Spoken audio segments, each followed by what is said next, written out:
Hi, I'm from PC Error Detective. In today's video, I'll show you how to bypass the Discord file limit step by step. If you've ever tried to upload a file to Discord and been stopped by that annoying file size limit, this tutorial is for you.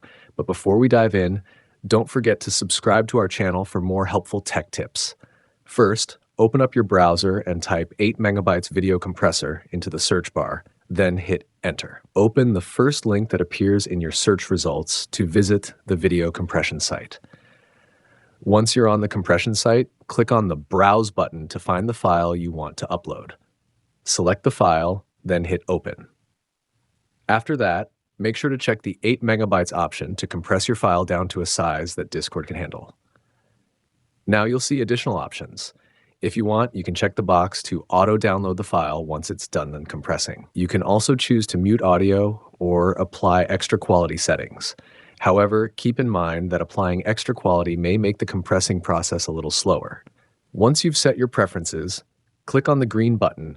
This button always says random things. After clicking it, the compression will begin. After the file is compressed, download it to your computer.